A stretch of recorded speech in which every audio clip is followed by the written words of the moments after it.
कहाँ से आले सनम देखी देखी नशा चढ़त। आप सुन रहे हैं म्यूजिक सेंटर जो बाहर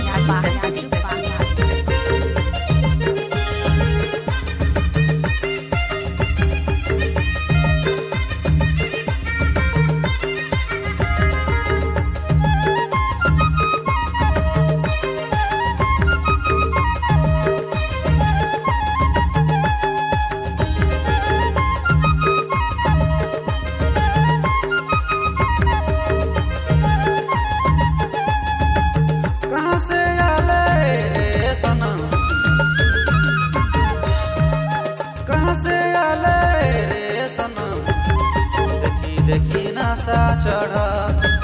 अरे मोर होश उड़ी गेला तोर में दिल गड़ी गेला।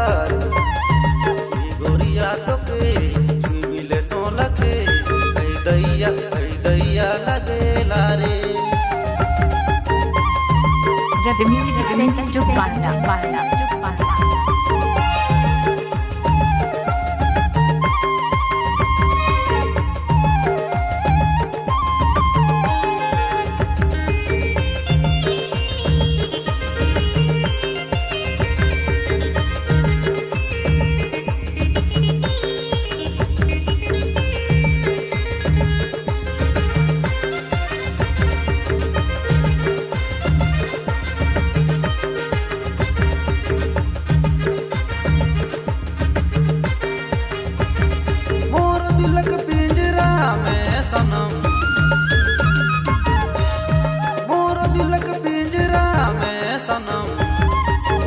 गोरी तो बसले।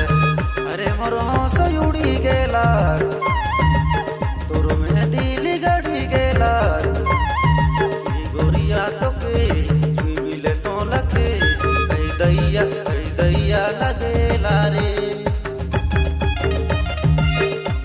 मिक्स बाय डीजे बाहर कॉन्टैक्ट नंबर 78606580।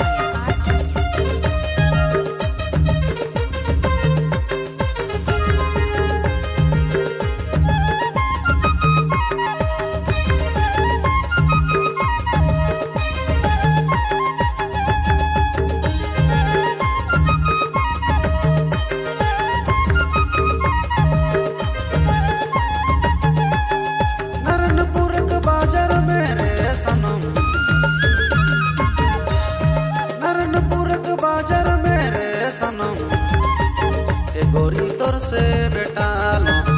अरे मोर होश उड़ी गेला तोर में दिल गड़ी गेला। गोरिया तो के मिले तो लगे दैया लगेला रे। कहाँ से आले सनम कहाँ से आले रे सनम देखी नशा चढ़ा। अरे मोर होश उड़ी गेला तोर में दिल गड़ी गेला। गोरिया तो के मिले तो लगे दैया लगेला रे। आप सुन रहे हैं म्यूजिक सेंटर जो बाहर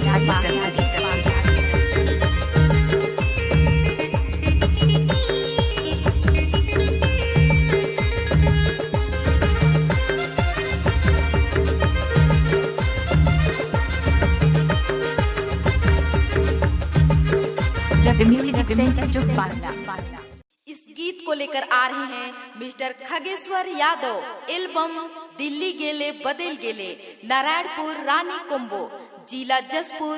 mobile number 9753286600। Recording Ravi studio कुसमी।